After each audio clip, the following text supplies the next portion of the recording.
Hello students, myself Arpita Avasthi. Welcome to my channel, welcome scholars.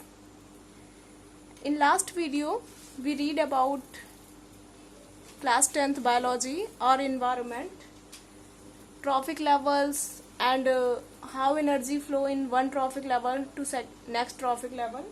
So now in this video, we will discuss about a term biomagnification. So, if you see, the word biomagnification is made up of two words, bio and magnification. Bio means living, living means कोई भी पता चला plant है या animal है, जितने भी species हैं, बैक्टीरिया है, वायरस है, सब किस में आते हैं, लिविंग में. एंड मैग्निफिकेशन का वर्ड होता है इंक्रीज होना. तो इसी टॉपिक में हम यहाँ पे डिस्कस करेंगे कि concentration of toxic materials increase at each trophic level of a food chain. This phenomena is called biological magnification या बायोमैग्निफिकेशन. यानी कि आप पढ़ोगे इस चैप्टर में, इस टॉपिक में पूरे, कि जनरली क्या होता है कि पॉपुलेशन आप देख रहे हो डे बाय डे इंक्रीज होती जा रही, बट हमारे पास जो न्यूट्रिएंट्स हैं, जितने भी नेचुरल सब्सटेंस हैं हमारे पास, वो क्या है, लिमिटेड हैं. तो उसकी प्रोडक्टिविटी ज़्यादा हो, इसके लिए फार्मर्स जनरली क्या करते हैं, वो पेस्टिसाइड्स यूज कर रहे हैं.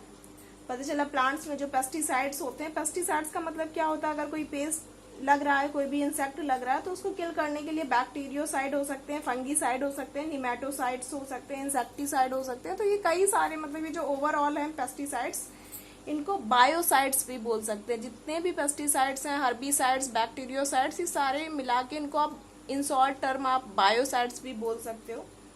तो जब इनका यूज करते हैं वो अपनी क्रॉप्स की प्रोडक्टिविटी को बढ़ाने के लिए, इंक्रीज करने के लिए, क्योंकि डिमांड भी वही है, तो अब इससे उनको प्रोडक्टिविटी तो बढ़ रही है, बट उसका ड्रॉबैक क्या होता है कि जो भी हार्मफुल केमिकल्स होते हैं, क्योंकि ये नॉन बायोडिग्रेडेबल है. इस चैप्टर के आपने जो फर्स्ट वीडियो होगा उसमें आपने देखा होगा कि बायोडिग्रेडेबल एंड नॉन बायोडिग्रेडेबल क्या होता है, वो हम लोगों ने डिस्कस किया था. तो नॉन बायोडिग्रेडेबल का मतलब जो इन्वायरमेंट में डिकम्पोज नहीं होते. अब जब वो डिकम्पोज नहीं हो रहे तो वो क्या करेंगे, हार्मफुल इफेक्ट होगा उनका.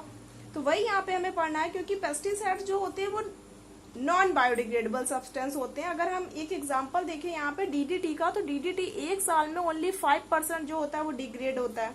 अब जब 5% डिग्रेड हो रहा है तो बचा 95% क्या हो रहा है, वो कहीं ना कहीं एक्यूमुलेट हो रहा है ना सॉइल में. तो वो सॉइल में एक्यूमुलेट होकर क्या करता है, एक ट्रॉफिक लेवल से दूसरे ट्रॉफिक लेवल में क्या होगा, ट्रांसफर होगा. ट्रांसफर होके वो क्या करेगा, डिसीज कॉज करेगा. तो इसी पूरी प्रॉपर्टी को हम बोल सकते हैं कि जो कंसंट्रेशन है टॉक्सिक मटेरियल्स की, टॉक्सिक मटेरियल मतलब पेस्टिसाइड्स की, इंक्रीज हो रही है एक ट्रॉफिक लेवल से दूसरे ट्रॉफिक लेवल में, उसी को हम बोलते हैं बायोलॉजिकल मैग्निफिकेशन. मतलब इसीलिए इसके बाद आप पढ़ेंगे कि ऑर्गेनिक फार्मिंग जो है उस पर ज्यादा जोर दिया जाता है कि ऑर्गेनिक फार्मिंग करनी चाहिए, बायोलॉजिकल फार्मिंग करनी चाहिए. बट ये जो पेस्टिसाइड्स का यूज करना है, उसके से क्या ड्रॉबैक हो सकता है, उसका क्या कंसिक्वेंस हो सकता है, वो इसमें हम पढ़ेंगे. तो एक यहाँ पे डायग्राम से शो किया गया है.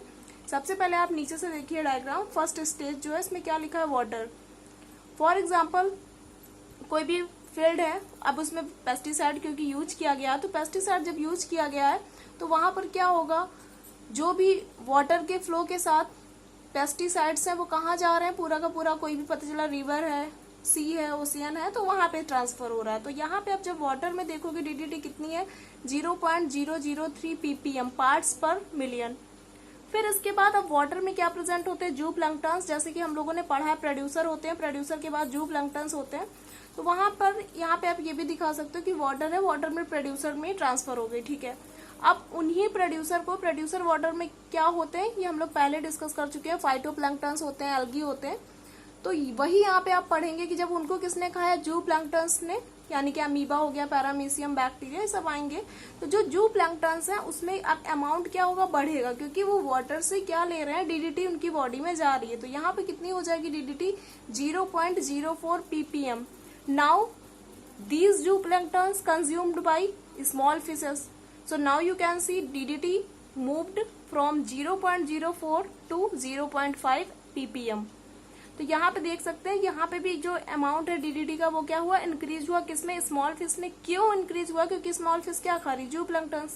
अब उसी स्मॉल फिश को अब कोई लार्ज फिश है वहां पे, वो जब कंज्यूम करेगी तो यानी कि अब वो डीडीटी की क्वालिटी डीडीटी क्या हो रहा है, एक्यूमुलेट होता जा रहा है। लार्ज फिश में क्यों एक्यूमुलेट हो रहा है, क्योंकि ये तो नॉन बायोडिग्रेडेबल है, ये डिकम्पोज तो होगा ही नहीं ना, तो ट्रांसफर ही होगा एक से दूसरे ऑर्गेनिज्म में। तो यहाँ पे लार्ज फिश में हम देख सकते हैं डीडीटी कितना हो गया, 2 ppm। अब फाइनली अब ये उसी लार्ज फिश को, जब कोई फिश ईटिंग बर्ड है जैसे किंगफिशर है, ये सब जब ईट कर रहे हैं, ईगल हॉक हो गया, तो अब उनमें डीडीटी का अमाउंट कितना पहुंच गया, 5 ppm। तो यही एक एग्जाम्पल यहाँ पे दिया है, तो इसको आप अच्छे से ड्रॉ करके भी लिख सकते हो, फ्लो चार्ट के थ्रू समझा सकते हो कि जो कंसंट्रेशन है टॉक्सिक मटेरियल, यहाँ पे टॉक्सिक मटेरियल हमने क्या लिया है, डीडीटी, और वो एक ट्रॉफिक लेवल से दूसरे ट्रॉफिक लेवल में क्या हो रहा है, इंक्रीज हो रहा है, ठीक है।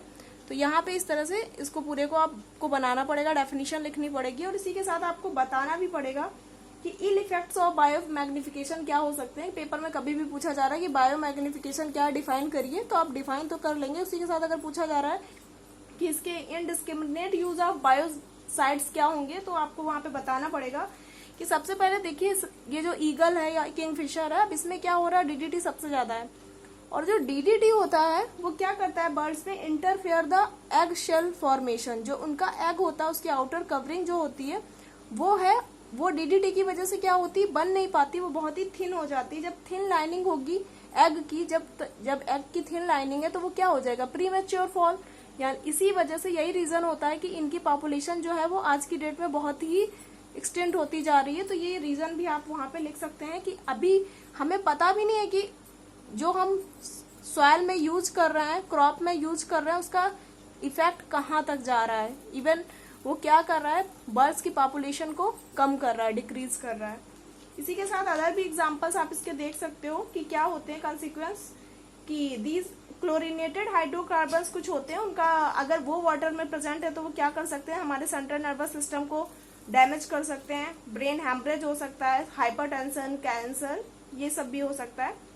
इसी के बाद आप एक थर्ड एग्जांपल भी यहाँ पे बता सकते हो कि जापान में मिनीमेटर डिसीज हुई थी, और किसकी वजह से हुई थी, क्योंकि वहां पे बायो मैग्निफिकेशन, यहाँ पे हम लोगों ने डीडीटी पढ़ा है, वहां पे बायो मैग्निफिकेशन किसका हुआ था, मरकरी का, और जिसकी वजह से पूरी जो लार्ज नंबर ऑफ फिश जो थी वो डेथ हो गई थी, और तब उसको बोला गया था मिनीमेटर डिसीज।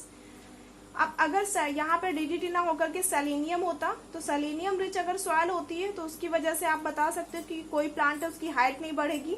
अब उसको जो भी खा रहे हैं ऐसे फूड को, उनमें लॉस ऑफ एपेटाइट हो सकता है, यानी भूख नहीं लग रही है, गैस्ट्रोइंटेस्टाइनल डिसऑर्डर, कोई इस टाइप का डिसऑर्डर भी हो सकता है। लास्ट में यही बता सकते हो ओवरऑल, मतलब कि हम देख सकते हैं कि बायो मैग्निफिकेशन जो है एक टॉपिक जो है, इसका इल इफेक्ट क्या हो रहा है पूरी तरह से, किस तरह से पूरा का पूरा ये ड्रॉबैक है। तो इस टॉपिक में हम लोगों ने यहाँ पे ये बायो मैग्निफिकेशन डिस्कस किया। और अगर आपने मेरे चैनल वेलकम स्कॉलर को सब्सक्राइब ना किया है तो अभी सब्सक्राइब करिए और बेल आइकन पर प्रेस करिए, और वीडियो को लाइक करिए, कमेंट करिए। और नेक्स्ट वीडियो में हम पढ़ेंगे कि इसके बाद कि अभी एक्टिविटीज पढ़ चुके हैं, ट्रॉफिक लेवल पढ़ चुके हैं, अब हम लोग पढ़ेंगे कि जो इन्वायरमेंट है उसमें क्या प्रॉब्लम्स आ रही हैं और उनको हम कैसे मैनेज कर सकते हैं। तो ये लास्ट टॉपिक इवन इस चैप्टर का है, तो इस तरह से आपका पूरा चैप्टर कंप्लीट होता जा रहा है। So thank you.